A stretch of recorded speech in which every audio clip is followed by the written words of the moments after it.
아멘. 믿음에 굳게 서시는 우리 성도님들 되시기를 원합니다. 오늘 주신 하나님 말씀 보도록 하겠습니다. 하나님 말씀 사도행전 16장 11절에서 15절 말씀입니다. 사도행전 16장 11절에서 15절 말씀입니다. 제가 가진 성경 신약 215쪽에 있는 말씀입니다. 사도행전 16장 11절에서 15절 말씀 우리 한 절씩 교독하겠습니다. 우리가 드로아에서 배로 떠나 사모드라게로 직행하여 이튿날 네아볼리로 가고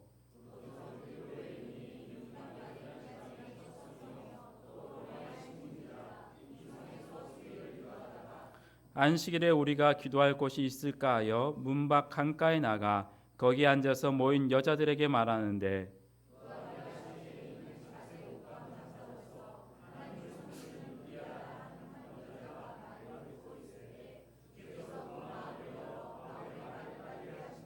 함께 봅니다. 그와 그 집이 다 세례를 받고 우리에게 청하여 이르되 만일 나를 주 믿는 자로 알거든 내 집에 들어와 유하라 하고 강권하여 머물게 하니라.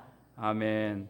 이 시간 담임 목사님 나오셔서 루아디라 여성을 통해라는 제목으로 말씀 전해 주실 때 은혜 많이 받으시기 바랍니다.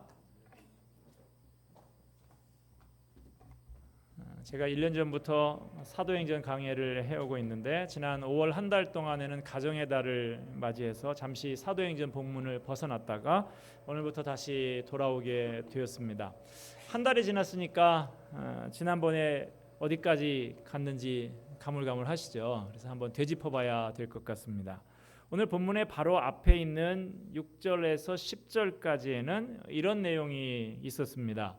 사도 바울과 일행이 아시아 지방으로 가서 복음을 전하기를 원했어요. 그런데 성령께서 그 길을 막으시고 환상을 보게 하시는데 마게도냐 사람이 나타나서 건너와서 우리를 도와달라라고 하는 환상이었습니다. 환상을 본 바울은 이것은 하나님께서 이제 마게도니아로 가서 복음을 전하라는 뜻이라고 확신하고 배를 타고 유럽으로 향하게 됩니다. 아시아와 유럽은 세계 지도를 보시면 지중해와 흑해를 잇는 그 좁은 해협을 사이에 두고 있는데요. 세계 지도로 봤을 때 좁은 해협이지 그래도 그 간격이 200km 정도 됩니다. 바울 일행은 아시아 쪽에 있는 드로아라고 하는 항구에서 배를 타고 출발을 합니다. 그래서 이튿날 유럽 쪽에 있는 네아폴리라는 항구에 도착을 했습니다. 사도행전 20장에 보면 사도 바울이 오늘 본문에 나오는 길과 같은 길을 다시 가는데 5일이 걸렸다라는 말이 나옵니다. 그런데 오늘 지금 이 장면에서는 얼마 걸렸다고요? 오늘 출발해서 내일 도착을 했다. 100길, 200길 요즘처럼 무슨 쾌속선이 있는 게 아니고 범선이죠. 돛단배를 가지고 200km의 그 험한 바닷길을 하루 만에 갔다. 굉장히 빨리 갔다고 할 수 있습니다. 정상적으로 가는 게 5일인데 하루 만에 그 길을 가게 된 것이죠. 자기가 원래 계획했던 길을 포기하고 성령께서 인도하시는 대로 길을 가니까 순풍이 불어서 날아갈 듯이 그렇게 빨리 가게 된 거예요. 자, 여기까지 보고 나면 이런 생각이 듭니다. 야, 하나님께서 도대체 그곳에서 뭘 준비하고 계시길래 뭘 보여주시려고 이렇게 급하게 서두르는 것일까? 그런데 하나님께서 다른 길은 한사코 막으시고 열어주셨던 그 길, 환상까지 보여주시면서 5일 걸릴 길을 바로 다음 날 도착하게 하시면서까지 간섭하며 인도하셨던 그 길로 가봤더니 예상한 것과는 전혀 다른 상황이 펼쳐지는 거예요. 이제 바울 일행이 도착한 그 도시에 대해서 잠시 알아보도록 하겠습니다. 본문 12절 말씀을 같이 한번 다시 보겠습니다. 시작. 거기서 빌립보에 이르니 이는 마게도냐 지방의 첫 성이요 또 로마의 식민지라. 이 성에서 수일을 유하다가 바울이 이제 유럽 마게도냐 지방의 첫 성인 빌립보에 도착을 했습니다. 빌립보는 로마의 식민지다 그랬어요. 빌립보라고 하는 이 명칭은 필립이라고 하는 이름에서 따온 것인데 유명한 헬라 제국의 알렉산더 대왕의 아버지가 필립입니다. 그 필립 2세인데요. 필립 2세가 이 마게도니아 지방을 점령한 다음에 이 지역의 명칭을 자기 이름을 따서 빌립보라고 부르게 됩니다. 왜 자기 이름까지 여기다 붙였을까요? 이것이 굉장히 중요한 지역이라는 것이죠. 이곳은 대단히 큰 성입니다. 교통의 요충지입니다. 로마 제국의 큰 길, 모든 길은 로마로 통한다 하면서 길을 뚫었는데 이 빌립보에서 로마까지 큰 길, 지금까지도 사용할 만한, 몇천 년 됐는데 아직도 사용할 만한 큰 길이 이곳에 뚫려 있습니다. 또 세계 최초의 금광이 이곳에 있었습니다. 그래서 매일 엄청난 양의 금이 채굴되는 아주 중요한 자리인 것이죠. 그런데 후에 헬라 제국이 쇠퇴하고 로마 제국이 이 지역을 점령하게 되면서 이 도시를 로마 황제가 직접 통치하는 직할시로 만들었어요. 로마 제국 역시도 이 지역을 아주 중요하게 여긴다라고 하는 것을 알 수가 있습니다. 그래서 로마 군인들을 대거 투입을 해서 그 성의 질서를 잡습니다. 유대인들을 비롯한 잡족들, 로마 사람들이 볼 때 이 잡족들은 다 대거 추방을 하고 로마 시민들이 계획 도시를 건설해서 노예들을 거느리고 아주 귀족적인 삶을 살아가는 그런 도시였습니다. 그래서 이 빌립보 사람들은 비록 식민지이긴 했지만 우리는 황제의 직할 시민이다 라고 하는 그 자부심이 대단했던 것이죠. 이런 큰 도시 빌립보에 바울 일행이 이르게 된 것입니다. 오늘 본문 12절 후반부에 보니까 이 성에서 수일을 유하다가 그럽니다. 수일을 유했다라고 하는데 수일을 머물러 있었다라고 하는 것이죠. 단지 여독을 풀기 위해서 쉬고만 있었던 것은 같지 않습니다. 변방에서 온 이 순례자들인 바울 일행이 대단히 큰 화려한 이 도시 빌립보에 도착을 해서 뭘 어떻게 손써볼 도리가 없어서 며칠을 헤매고 돌아다닌 거예요. 아는 사람 하나 없고 누구 하나 말 붙일 사람도 없는 형편 속에서 그들은 며칠 동안 이 성을 돌아다니면서 시간을 보냈던 것입니다. 왜냐? 바울의 일반적인 선교의 방식은 가는 곳마다 먼저 유대인의 회당에 들르는 것이었습니다. 회당에 가서 어느 정도 이방인들보다는 유대인들이 그래도 성경도 알고 있고 하나님에 대해서도 알고 있고 기본 바탕이 잘 깔려 있는 것이죠. 거기에서 예수님에 대해서만 좀 알려주고 복음을 전하면 그들 가운데 변화된 사람들이 생겨나고 그 사람들을 중심으로 그곳에 교회를 세우고 점차 복음을 확산시켜 나가는 것, 이것이 사도 바울 팀이 선교팀이 가지고 있었던 선교의 전략이었던 것입니다. 그런 선교 전략이 가는 곳곳마다 적중이 됐어요. 그래서 이곳에 이 빌립보 성에 와서도 똑같은 전략으로 사도 바울이 유대인의 회당을 찾았던 것입니다. 그런데 이 빌립보 성에서는 며칠을 뒤져도 회당을 찾을 수가 없었다고 하는 것이죠. 당시 유대인들은 남자가 10명 이상만 모이게 되면 회당을 만들고 모였습니다. 그런데 이곳 빌립보에 회당이 없었다라고 하는 것은 이곳에 유대인 남자가 10명도 모일 형편이 되지 못했다라고 말하는 것이죠. 로마 황제 클라우디오가 로마에서 유대인들을 모조리 내쫓았는데 그때 황제의 직할시였던 이곳 빌립보에서도 같은 정책을 펴서 유대인들을 다 내쫓아 버린 것입니다. 그래서 회당이 이곳에 존재할 수가 없었던 것이죠.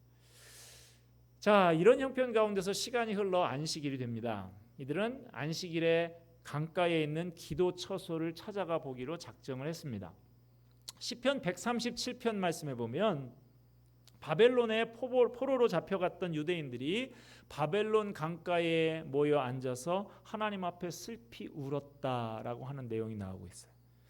이들이 이 아픈 마음을 토로하고 아픈 마음을 호소하는 장소가 바로 강가였다라고 하는 사실이에요. 유대인들은 회당 예배를 드리지 못하거나 회당이 없는 곳에서는 대개 강가에 모여서 찬송하고 기도하고 말씀을 나누었다고 합니다. 강가에 가면 물소리도 나고 하니까 또 주변에 강가에는 잘 집들이 없고 사람들이 거주하지 않으니까 다른 사람들에 의해서 방해받지 않고 내가 좀 찬송을 하고 기도를 하고 해도 다른 사람들에게 방해를 주지도 않고 하니까 아마 그것이 좋은 것이 아니었을까라는 생각이 들어요. 옛날 유대인들만 이 강가에 모였느냐? 북한 선교를 하는 목사님이 제게 보내준 글에 보면 이런 얘기가 나옵니다. 두만 강가에 사는 북한 주민들이 낮이 되면 가정과 일터에서 일을 하다가 부지런히 강가로 향한다고 그래요. 지금 북한이 경제가 심히 피폐해져 있어서 전기와 수도 이런 것을 잘 공급해 주지 못한답니다. 그래서 강가에 낮 시간에 빨래하러 씻고 빨래하고 물 기러 가고 하는 시간을 일정하게 허락을 해준다는 거예요. 그래서 그 시간이 되면 나와서 밀린 빨래도 하고 머리도 감고 뭐 아이들도 씻기고 식수도 퍼가고 이렇게 한다는 것이죠. 그런데 두만강 건너의 중국 땅에서 복음을 위해서 일하는 분이 이렇게 말을 하더랍니다. 저기 강가에 있는 북한 주민들 가운데 믿음의 백성들이 있습니다. 어느 때는 그들이 이쪽에서 알아볼 수 있도록 약속된 날에 똑같은 색으로 옷을 입고 나오기도 합니다. 오늘은 다 파란색 계통을 입고 우리 그리스도인들이 나가자라고 해서 그 표시를 하는 거예요. 여기 파란색 입은 사람들 다 그리스도인이에요. 이렇게 저 중국 쪽에 있는 복음의 일꾼들에게 그렇게 표시를 하는 것이죠. 그렇게 해서라도 우리들이 아직 죽지 않았다. 우리들이 하나님의 백성으로 지금 살아가고 있다. 우리를 위해서 기도해달라. 이런 표시를 한다는 것이죠. 시대와 장소가 달라졌습니다만 아직도 이 강가가 믿음의 백성들이 모이는 장소로 그렇게 활용되고 있는 것입니다. 자, 바울 일행 이 사람들은 회당이 없는 빌립보에 혹시 이런 강가에 기도 처소가 있지 않을까 하고 강가로 나가 본 것입니다. 그런데 그곳 강가에 모여 앉은 무리들을 발견하게 되는데 여자들이었어요. 자, 여러분, 그나마 희망을 가지고 강가에 나갔던 바울 일행이 강가에 여자들만 옹기종기 모여 앉은 모습을 보고 마음이 어땠을까요? 기뻤을까요? 슬펐을까요? 모르긴 몰라도 뭐 슬픔까지는 아닌지 몰라도 좀 실망스러웠을 거예요. 당시 여인들은 사회적으로 대단히 비천한 위치에 처해 있었습니다. 당시에 유대인들은 날마다 기도를 할 때 이렇게 기도했다고 그래요. 하나님, 저를 이방인으로 태어나지 않게 하시니 감사합니다. 그리고 저를 여자로 태어나지 않게 하시니 감사합니다. 유대인들이 이방인 알기를 뭐처럼 한다고 그러죠? 개처럼, 개, 돼지처럼 그렇게 여긴다는 사실을 많이 알고도 계신데요. 그런데 지금 보세요. 이방인으로 태어나지 않게 하시니 감사합니다. 여자로 태어나지 않게 하시니 감사합니다. 지금 병행구문이잖아요. 여자나 이방인이나 개처럼 여기는 돼지처럼 여기는 이방인이나 여자나 지금 동급이라 이 얘기예요.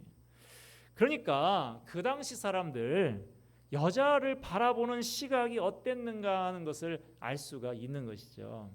며칠 동안 기껏 수소문을 해서 이 강가를 찾아왔더니 여자들만 몇 명 모여서 앉아 있는 거예요. 실망스러웠을 수 있습니다. 바울 일행이 여기까지 어떤 과정을 통해서 오게 됐습니까? 다른 길로 가겠다고 하는 걸 하나님께서 한사코 막으시고 환상까지 보여주시면서 인도하신 길입니다. 하나님의 마음이 얼마나 급했으면 5일 걸리는 그 길을 하루 만에 가게 할 만큼 그렇게 순풍을 불게 하면서까지 간섭하면서 인도하셨던 하나님이십니다. 그래서 온 것이 이곳이에요. 그래서 잔뜩 기대를 가지고 왔더니만 예상한 것과는 전혀 다른 실망스러운 상황이, 회당도 없지, 모여있다고 하는 사람도 여자들밖에 없지, 그런 상황이 펼쳐 있는 것입니다. 부푼 꿈을 안고 유럽에 건너와서 며칠 만에 대상자를 찾아서 복음을 전하는데 그 첫 대상이 여자들 몇 명뿐이었습니다. 회당과 같은 안정된 공간도 아닌 그저 강가 모래바닥에 앉아서 전도할 수밖에 없는 좋지 못한 환경이 그들이 처한 환경이었어요. 하나님께서는 유럽 복음화의 꿈을 부풀게 그렇게 만들어 놓으신 다음에 왜 이런 환경으로 인도하셨냐라고 하는 것입니다. 하나님의 일하시는 방법이 사람이 일하는 방법, 사람이 생각하는 방법과 다르다라고 하는 것을 보여주시는 것입니다. 이사야 55장 8절 말씀입니다. 내 생각이 너희의 생각과 다르며 내 길은 너희의 길과 다름이니라. 여호와의 말씀이니라. 바울 일행이 강가에 앉은 낯선 여자들에게 다가가서 복음을 전하는 이 장면, 바로 이 장면이 온 유럽에 복음이 전파되고 온 세계의 기독교 문명을 꽃피우는 계기가 되는 장면이 될 줄 그 시간에 그 강가에 지나가는 사람들 중에 누가 감히 상상이라도 해봤겠습니까? 우리가 언뜻 생각할 때는 하나님이 유럽을 복음화시키려고 작정을 하셨다고 하면 바울 일행이 빌립보 성에 들어설 때부터 환영 현수막, 축 바울 선교사 빌립보 성에 오셔서 감사합니다, 뭐 이렇게 좀 환영 이렇게 붙이고 꽃다발이라도 들고 나오든지, 빵빠레가 울려 퍼지고 시장과 유지들이 나와서 맞이를 한다든지, 아니면 최소한 영향력 있는 남자들이라도 몇 명 나와서 번듯한 장소를 준비하고 기다리고 있어야 될 것 같아요. 그렇지만 너무나 위대한 일이 너무나 초라하게 시작이 되었습니다. 그러나 이것이 바로 인간이 상상하고 있는 것을 훨씬 뛰어넘는 하나님의 일하시는 방법이었던 것입니다. 그래야 이것이 사람이 하는 일이 아니고 하나님께서 친히 이루어 가시는 역사라고 하는 것이 분명하게 드러나게 되는 것입니다. 다시 한번 본문 14절 말씀을 보겠습니다. 14절 다시 한번 같이 읽습니다. 두아디라시에 있는 자색 옷감 장사로서 하나님을 섬기는 루디아라 하는 한 여자가 말을 듣고 있을 때 주께서 그 마음을 열어 바울의 말을 따르게 하신지라. 자, 바울이 조금은 실망스러웠을 수도 있지만 그 강가에 있는 여자들에게 복음을 전하는데요. 복음을 전한 여자 중에 루디아라고 하는 여자가 나오고 있습니다.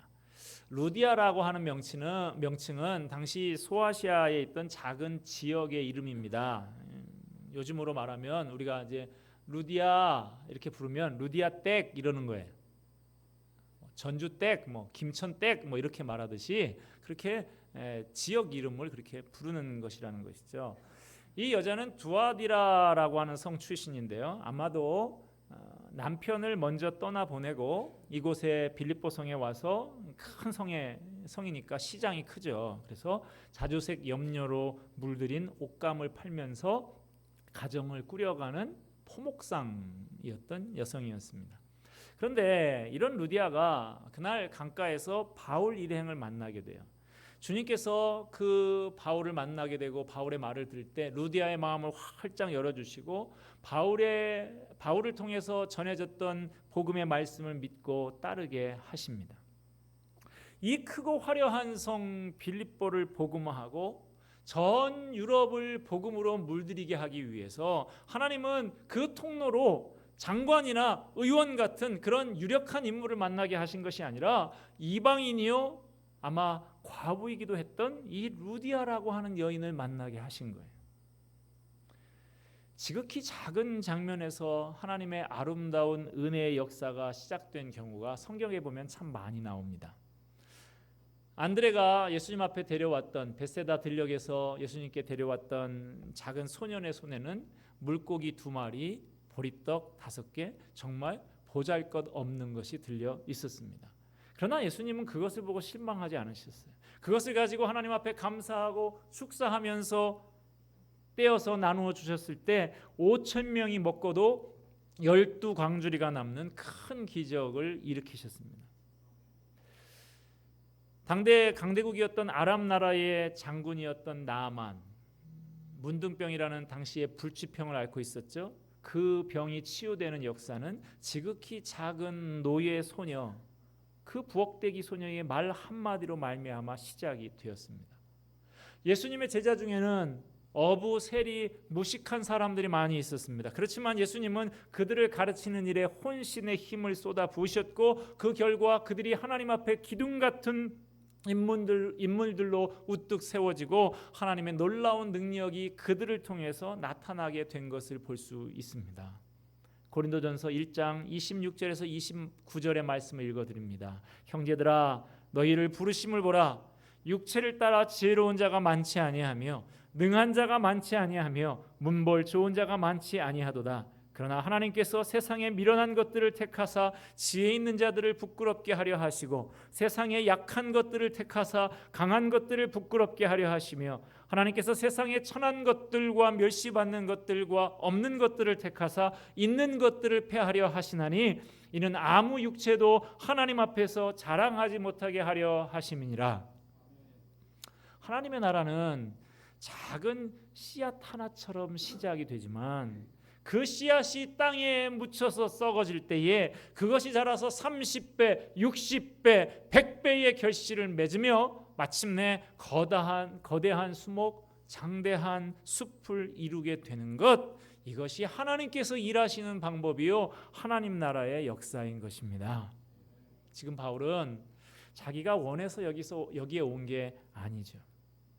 다른 곳으로 가려고 했지만 하나님께서 부득부득 설득해서 여기에 데리고 오신 것입니다. 그리고 그가 만난 사람도 원래 바울이 생각했던 그런 대상이 전혀 아니었어요. 그리고 그렇게 만난 루디아의 마음의 변화가 일어나고 바울을 따르게 된 것도 바울의 뛰어난 언변에 의해서가 아니라 하나님께서 그 마음을 열어주셨기 때문이라고 분명히 성경은 말하고 있습니다. 이 모든 것, 계획에서부터 실행에 이르기까지 사람의 뜻대로 사람의 계획대로 된 것이 하나도 없다는 거예요. 다 하나님께서 하신 일이라 하는 것입니다. 세상의 모든 것은 하나님의 섭리에 의해서 이루어집니다. 우리가 어떤 일을 열심히 하는 것도 물론 중요하지요. 그렇지만 열심히 하는 것만 가지고는 안 되는 것입니다. 너희가 일찍 일어나고 늦게 누우며 수고의 떡을 먹음이 헛되도다. 하나님께서 가시고자 하는 그 방향을 읽고 그 인도하심을 따르지 않으면 헛수고가 될 수가 있어요. 지금 오늘은 일부 예배가 기록적으로 많이 왔죠. 여기서 봉사하시려고 많이 오고 지금 뭐 일부 예배나 2부 예배나 인원이 비슷한 지금 듬성듬성 많이 비어 있는데 아마도 이 중에는 바자회와 상관없이 메르스 때문에 겁나서 못 오신 분도 몇 분은 있지 않을까 그런 생각 제가 해보는데요. 그 메르스인가 멜치인가 뭐 이거요. 직장도 다 가고 쇼핑센터도 다 가고 가시면서 교회 안 온다고 해서 병이 안 걸리느냐 이런 말이 있어요. 농담으로 하는 말인데 교회에 와서 약을 먹어야 안 걸린대요.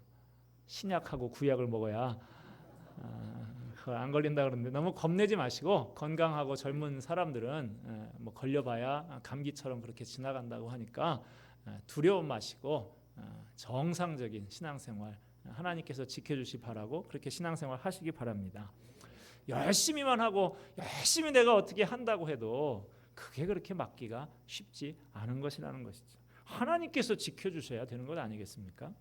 계속해서 본문 15절 말씀을 보겠습니다. 15절 말씀 같이 읽습니다. 그와 그 집이 다 세례를 받고 우리에게 청하여 이르되 만일 나를 주 믿는 자로 알거든 내 집에 들어와 유하라 하고 강권하여 머물게 하니라. 자, 하나님의 계획과 섭리하심 속에 루디아라고 하는 한 여성이 은혜를 받았고 결국에는 루디아가 바울 일행을 자기 집으로 초청을 해서 루디아와 온 가족이 세례를 받고 그리고도 떠나지 못하게 하는 거예요.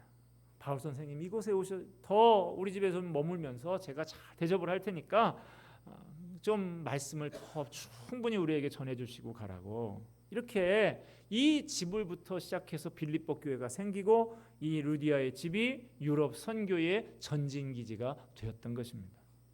루디아가 바울에게 이렇게 얘기를 해요. 만일 당신이 내가 주를 믿는 자로 알거든 우리 집에 유하시옵소서. 내 집에 좀 꼭 머물러 주세요. 만약에 당신이 내 집에 머무르지 않는다고 하면 당신은 나를 예수 믿는 사람으로 여기지 않는다고 생각을 하겠습니다. 약간은 좀 협박성의 그런 말도 해가면서 바울의 가르침을 너무나 가르침을 받고 우리 집에 좀 머물러 달라고 그렇게 하는 모습을 볼 수가 있습니다. 이 은혜 받은 루디아의 모습을 보면 대접을 하고 싶어서 하는 그 모습을 볼 수가 있어요. 자기 집에 강권해서 데려다가 대접을 하고 머무르라고 하는 모습을 볼 수가 있습니다. 이 루디아의 이 아름다운 태도가 거기에서 생겨진 빌립보 교회의 대대로 전통이 됩니다. 그래서 바울이 로마 감옥에 갇혀 있을 때에 그들이 선물도 보내고 또 사람 위문하는 사람도 보내서 바울 사도를 위로하고 기쁘게 해주는 것을 볼 수가 있습니다. 사람은요, 하나님의 은혜를 받게 되면 그 은혜를 다른 사람에게도 나눠주고 싶어요. 요한복음 4장에 보면 사마리아 수가성의 여인이 우물가에서 예수님의 은혜를 체험한 다음에 동네에 가서 사람들을 데려옵니다. 또 예수님의 제자 빌립이 은혜를 받으니까 나다나엘에게 가서 와봐라, 여기에 가봐, 여기에 진리가 있어 라고 그렇게 데리고 오는 것을 볼 수가 있습니다. 사람은요, 이게 진리다라고 생각을 하면 그것을 전하지 않으면 견딜 수가 없어요. 내 마음에 기쁨이 있는데 어떻게 그 기쁨이 밖으로 흘러 넘치지 않을 수가 있습니까? 임금님 귀는 당나귀 귀인 것을 아는데 어떻게 그것을 말을 하지 않을 수가 있습니까? 우리가 어떤 일을 좋아하게 되면 좋아하는 일에 대해서 다른 사람에게 동참하기를 요청하고 그 사람에게도 나누어주고 싶은 것이죠. 은혜를 체험하면 하나님 나라를 위해서 뭔가 하고 싶어지는 것입니다. 이 은혜를 다른 사람에게 나눠주고 싶은 마음이 생기는 것입니다. 점점 더 말씀을 사모하게 되고 하나님의 은혜를 다른 사람에게 자꾸만 나눠주게 되는 것이죠. 하나님이 한 여인의 마음의 문을 열고 은혜를 부어 주셨습니다. 한 여자의 마음의 문이 열리게 되니까 그 다음으로 그 집의 문이 열리게 되는 것을 볼 수가 있어요. 그 집의 문이 열리게 되니까 그 도시의 문이 열리게 되고 그 도시의 문이 열리게 되니까 온 유럽의 복음에 대한 문이 열려지게 되었던 것입니다. 이 집에서부터 시작해서 마침내 복음이 유럽의 전 지역에 퍼지게 되었고 유럽을 넘어서 아프리카로, 아메리카로, 아시아로 땅끝까지 복음의 역사가 지금까지 계속되고 있는 것입니다. 이 위대한 역사가 다 이 루디아라고 하는 한 이방 여인으로부터 시작이 되었다는 사실입니다. 교회는 항상 작은 것에 하나님의 비밀과 경륜이 감추어져 있습니다. 사람들이 섣부르게 판단을 합니다. 에이, 여기서 무슨 위대한 역사가 일어나겠어? 쟤한테서 무슨 선한 일이 일어나겠어? 그렇게 생각할 수 있습니다만 아닙니다. 그 속에 하나님의 놀라운 계획이 감추어져 있는 것입니다.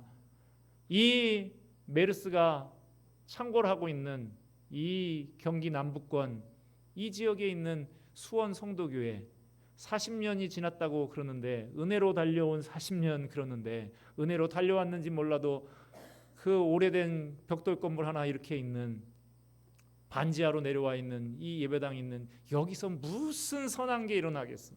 여기서 무슨 세계 선교를 위해서 뭐 바자회를 한다고 그래봐야 그렇게 저희들끼리 그렇게 해봐야 지지고 볶고 해봐야 무슨 위대한 것이 거기에서 일어나겠어? 그렇게 생각하실 수 있습니다만은 그러나 루디안의 집에서도 하나님의 역사가 일어나는데 왜 여기서 못 일어나냐라는 거예요. 하나님이 살아계신데 하나님께서 역사하시고 하나님께서 섭리하시고 하나님께서 사람을 들어서 쓰시면 그 가운데서 놀라운 일들이 일어난다라고 하는 사실입니다. 그러므로 오늘 이 본문의 말씀을 통해서 루디아라는 여성을 통해서 온 유럽이 변화되는 이 하나님의 놀라운 계획과 역사를 보면서 마음을 새롭게 할 수 있는 저와 여러분이 될 수 있기를 바랍니다. 나 또한 하나님의 손에 붙들려서 내 가정을 위해서, 내가 사는 지역을 위해서, 내 나라와 세계를 위해서 쓰임받는 도구가 될 수 있음을 분명히 믿고 하나님께서 나를 쓰시도록 자신을 온전히 하나님 앞에 드리는 저와 여러분이 되고 우리 교회가 되기를 주님의 이름으로 축원드립니다. 기도하겠습니다.